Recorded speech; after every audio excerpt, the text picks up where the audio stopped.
and First Lady Susan Hutchinson welcomed us into her home for an exclusive one-on-one interview to discuss life, love, hard work, and everything in between. Now, even though I'm new to town, I wasn't shy about wanting to meet our First Lady right out of the gate. I'm a big fan of female role models, as Susan is one, but her life as a wife and mother of four is what interested me the most. Here's part one of our Girl Talk.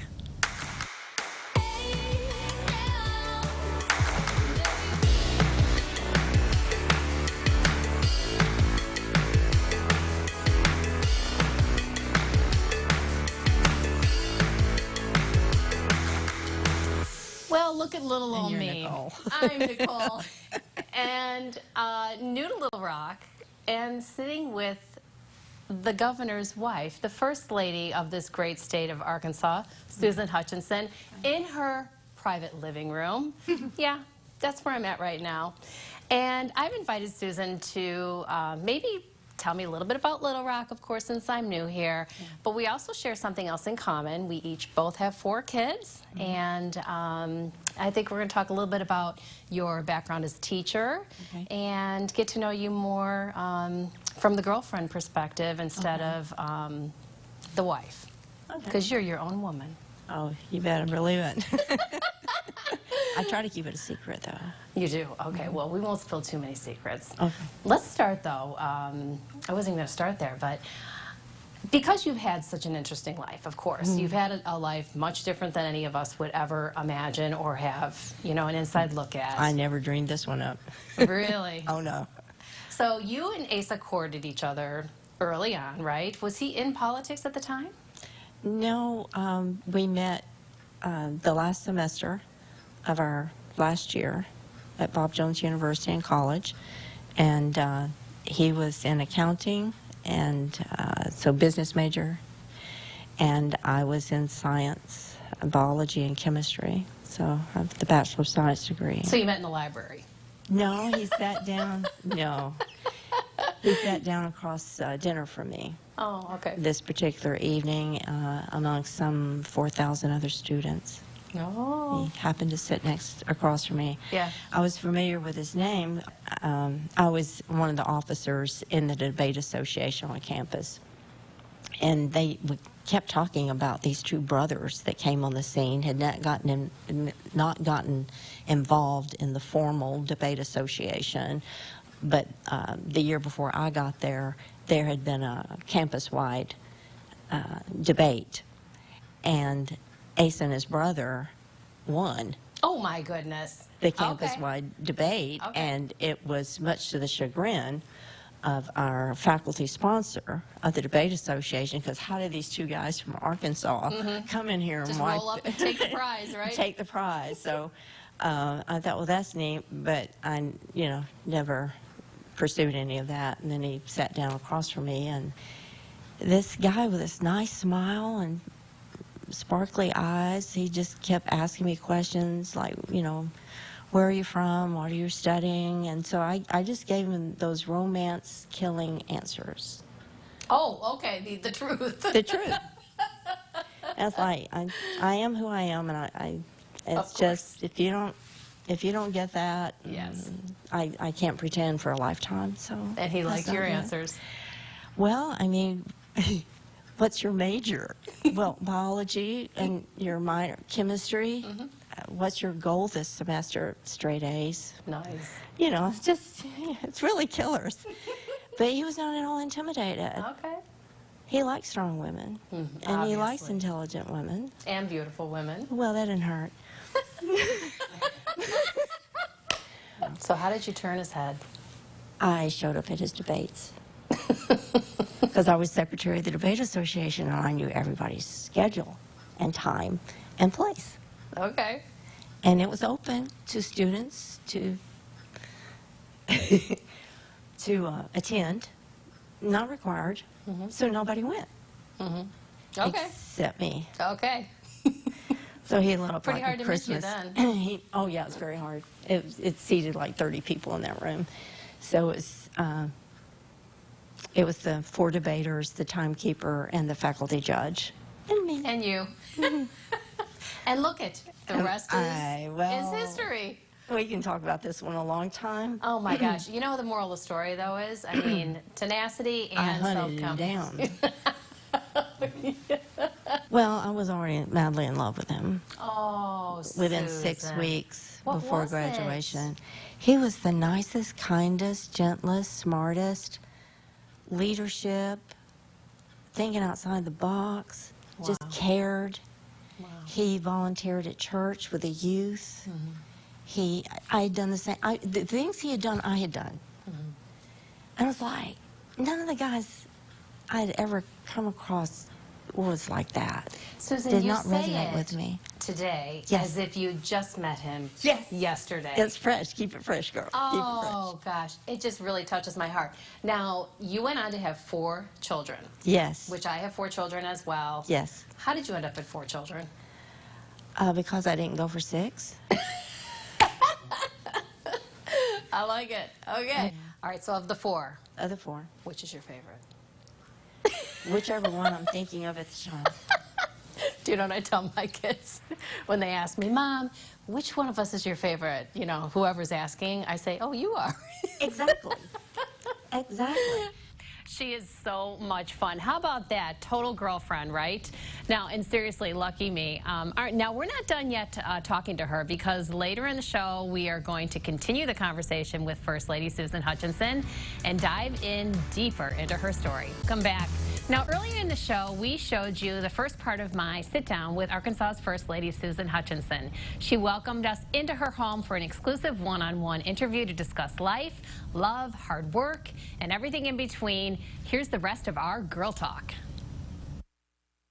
All right, so on a less serious note, Okay. all right, let's switch gears here a little bit. What's your guilty pleasure? Chocolate. Chocolate. Like- White or dark? Dark. Dark. Darker the better. It's more healthy. It is. Well, I have heard up to this. the point that it gets bitter. I don't want it bitter. It still has to have the sweet. Okay, my Aunt Lois was the exact same way. She said, can't we just start with dessert? And it was always chocolate. Yeah. That's what you have to So do. how do you parse your life today in the grandeur that you live in, I'm right? Cinderella. Versus how you grew up. My prince was just as poor. Yeah. Yeah. Everything we went through. But he was all the time, working at church and doing things. And that one church, his home church in Gravett, the different families took turns cleaning the church. They didn't have money to pay a janitor. Why did you need to do that? Every family, sometime during the week, before Sunday morning, you've cleaned the toilets, you've vacuumed, you've got everything organized neat. And it was just, you really relied on each other and helping each other. So it was just, it was just really neat, and everybody loved it. And the kids just came. Yeah. The kids just came. It's beautiful, the stories that you tell, your life of service together, not only to the community and to the public, but of course to your own families, extended and, intimate families. That's that's a real key to happiness in life too, as giving back. It's giving, and in giving you receive. Yes.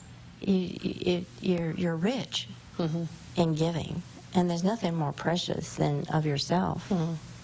But our first Valentine's,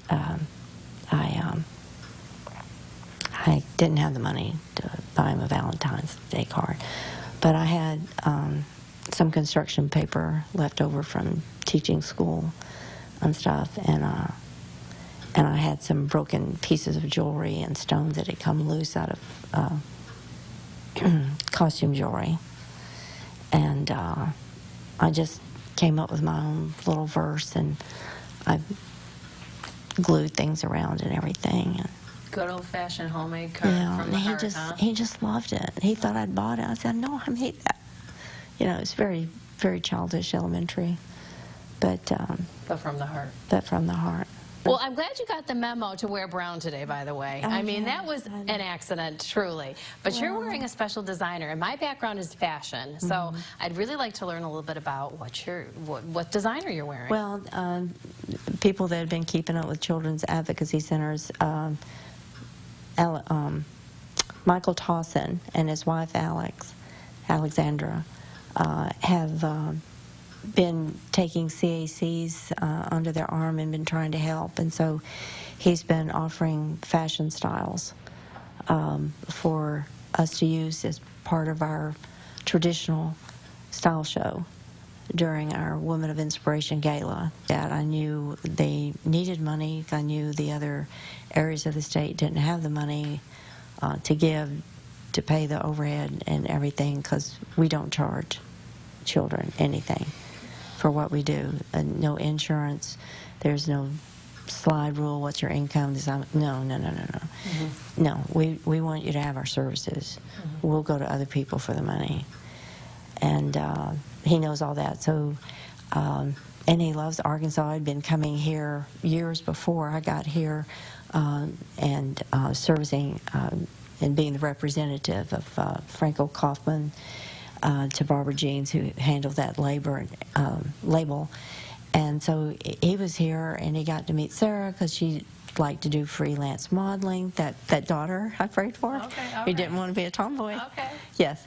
She does great as a freelance model, and she does some different stores. She's Dillard's, just different ones, or magazines wanting different models to come in and have outfits from different stores. Anyway, they bonded and appreciated each other. And when Michael, fast forward, decided, he and his wife, they were trained, they had gone to fashion school and be trained as designers and all, and that they should branch out themselves and do it. So, but he kept his connections in Arkansas and kept his connections with Barbara Jeans and shopping around to see what all he could do. And so he created this tossing line that he developed, he and his wife, and Barbara Jeans carries it, continues to carry it. And so they've worked in conjunction with the fashion shows and models and everything to help out CAC. I'd love to get into your closet, let me tell you. I'd love to see. You wouldn't find a thing in there. I wouldn't. It's jam-packed so bad. It's so bad. So bad. It's hard for me to let go of anything. So Yeah. Oh. I held on to some things. We just went to a design, an influencer's house, and she works with a closet organizer. And you would not believe how cool this closet looks and how you can find everything. And she just whips it all into shape. Well, the first thing, she'd have a panic attack. Yeah. She saw mine. And the second thing is, like, how big of a dumpster do you have outside? I'll take your Goodwill, leftovers. Yeah. Or, you know, husband just walked in. Oh, nice. All right. Well, Susan Hutchinson, Yes. I mean, this has touched my heart in really the most significant way. It humbles me tremendously that you accepted my invitation for me to come and meet you, come into your beautiful home, learn about you. I really do feel I have a ton of respect for, you know, what you've made of your life and how you've given back to so many others. Well, it's just, as Asa would say, it just unfolded. You you stay on the path of doing the right thing and trying to help other people and love God, and He'll help you love everybody else. Yeah, well, I can't wait to see what happens to in your next chapter. Well, Susan, I hope this isn't the first and last time I ever get to me cross either. You're paths fine. with you. Oh, girl. Yeah. You play tennis? I haven't even had a glass. Of course I play tennis. She plays tennis. Sign her up. I took it up at 61. Oh, you did? Okay, do you play doubles or singles? Oh, either one. Either one? Yeah. Oh, I need a tennis partner I'm so a little bad. out of practice, but I'll pick that's it up okay. quickly. Yeah. I still got the shoes, clothes, I don't racket. have any of that. I left it all the time, but I'll go get some. Oh, the tennis shop's just down the street. Yeah. Oh, I love it. That's so much fun. Well, again, I appreciate you welcoming into your home. If I can help you with your style show, we call it fashion shows in Chicago. I don't have a lot of treasure to give, but I certainly have my time and talent. And if I can help you, I would be delighted. Okay. Okay. We'll stay in touch. All right. Well, I mean, does it get any better than this? Really? I mean, in the governor's mansion with the First Lady, and she's the nicest, sweetest, most approachable person. Aren't you glad you get to know her with me? Well, thanks for joining us here on Arkansas Style. I'm Nichole Neiman. See, humble beginnings. She said she was Cinderella, really poor growing up, and now she cherishes her life and what she's built in the governor's mansion, which is gorgeous, but her heart is really made of gold. So from all of us here at Arkansas Style, I want to say thank you so much. Well.